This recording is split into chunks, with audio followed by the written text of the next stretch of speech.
अर्पिता की आंखें अचानक खुल गईं। बेड साइड टेबल पर रखी घड़ी में रात के 12 बज रहे थे। एक अजीब सी खामोशी छाई हुई थी।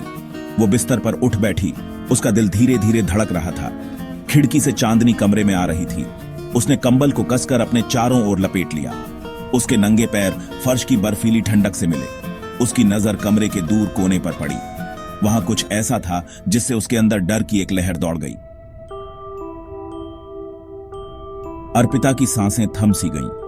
काला दरवाजा मानो चांदनी को सोख रहा था।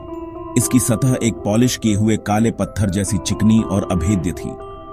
इससे एक अजीब सी नकारात्मक ऊर्जा निकल रही थी जो उसके कमरे के सामान्य माहौल से बिल्कुल अलग थी। उसे चक्कर आने लगे। उसने सहारे के लिए बेड पोस्ट को पकड़ लिया। उसकी उंगलियां सफेद पड़ गईं। कमरा जैसे झुक गया और हर चीज धुंधली सी लगने लगी। यहां तक कि चांदनी भी दरवाजे के चारों ओर मुड़ती हुई लग रही थी, मानो उसके स्पर्श से बच रही हो। ठंड और बढ़ गई। गर्मी की रात के बावजूद उसकी हड्डियों में घुसती जा रही थी। ये ठंडी हवा की प्राकृतिक ठंडक नहीं थी, बल्कि कुछ अलग थी। कुछ ऐसा जो उस काले दरवाजे से ही निकल रहा था। ऐसा लग रहा था जैसे कोई अनदेखी और बुरी शक्ति बर्फीली उंगलियों से उसे सहला रही हो। तेज और ठंडा डर उसके गले को जकड़ रहा था। वो चीखना चाहती थी, भागना चाहती थी, लेकिन उसका शरीर मानने को तैयार नहीं था। काला दरवाजा उसे बंदी बनाए हुए था। उसकी खामोश मौजूदगी एक ऐसा आदेश थी जिसे वो नजरअंदाज नहीं कर सकती थी। कांपती हुई सांस लेते हुए अर्पिता ने खुद को हिलने के लिए मजबूर किया। उसे जानना था कि उस दरवाजे के पीछे क्या है। किस अनदेखी ताकत ने उसे उसकी दुनिया में खोल दिया है।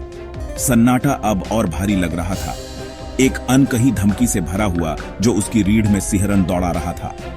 धीरे धीरे हिचकिचाते कदमों से वो काले दरवाजे की तरफ बढ़ी। उसके नंगे पैरों के नीचे फर्श की लकड़ी चरमरा रही थी। ये आवाज उस भयानक सन्नाटे में और तेज लग रही थी। हर कदम के साथ ठंड बढ़ती गई। उसकी त्वचा पर हजारों छोटी सुइयों की तरह चुभती हुई। जैसे ही वो दरवाजे के पास पहुंची, उसे एक हल्की सी आवाज सुनाई दी, सूखे पत्तों के सरसराहट जैसी। ये आवाज दरवाजे से ही आ रही थी, परछाई और सन्नाटे से पैदा हुई एक आवाज। ये भूली हुई बातों की, जमीन में गहरे दफन राजों की फुसफुसाहट थी। उसका हाथ थोड़ा कांपता हुआ दरवाजे की सतह को छूने के लिए आगे बढ़ा। उसकी उंगलियों के नीचे ये बर्फीला ठंडा लगा। ठंडक उसकी त्वचा में समाती जा रही थी, उसके हाथ को सुन्न कर रही थी। उसे चक्कर आ गया और वो लड़खड़ा गई। उसका दिल तेजी से धड़क रहा था। अर्पिता के मन में डर और उत्सुकता आपस में लड़ रहे थे। उसका हर एहसास उसे भागने के लिए, बच निकलने के लिए चीख रहा था, जब तक कि वो कर सकती थी। फिर भी एक अजीब सी ताकत उसे काले दरवाजे की ओर खींच रही थी, अनजान का एक जादुई आकर्षण।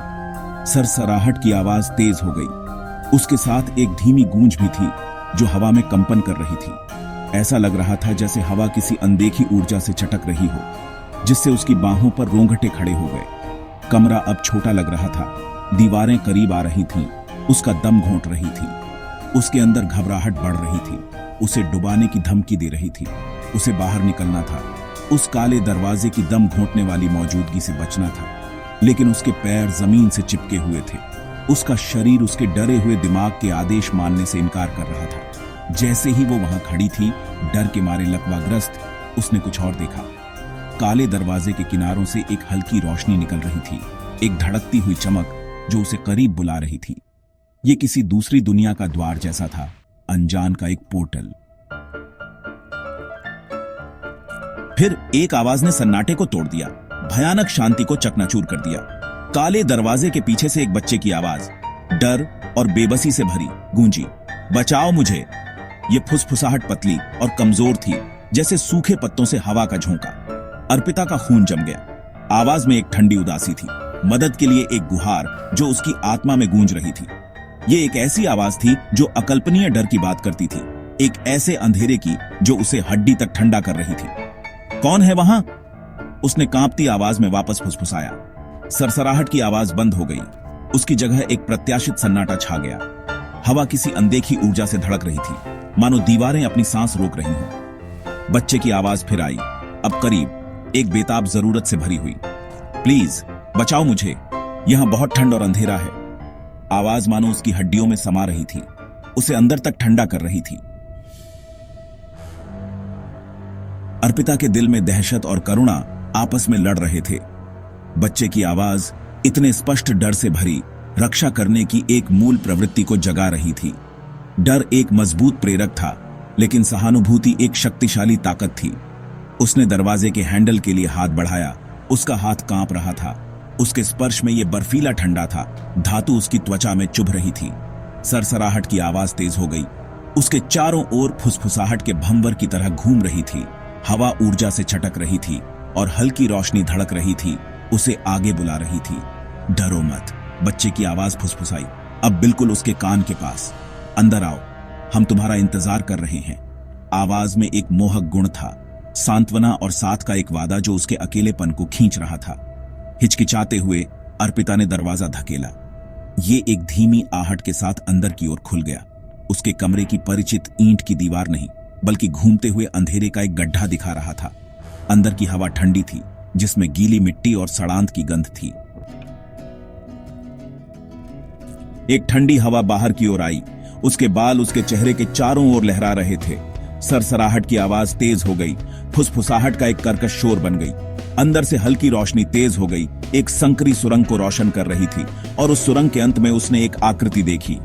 एक छोटा अकेला बच्चा परछाई में डूबा हुआ, एक भूतिया मुस्कान के साथ। बच्चे की आंखें एक अप्राकृतिक रोशनी से चमक रही थीं। अर्पिता ने एक खिंचाव महसूस किया। उसे खुले दरवाजे की ओर खींच रही थी। दहशत उसे निगलने की धमकी दे रही थी, लेकिन बच्चे की मदद की गुहार गूंज रही थी।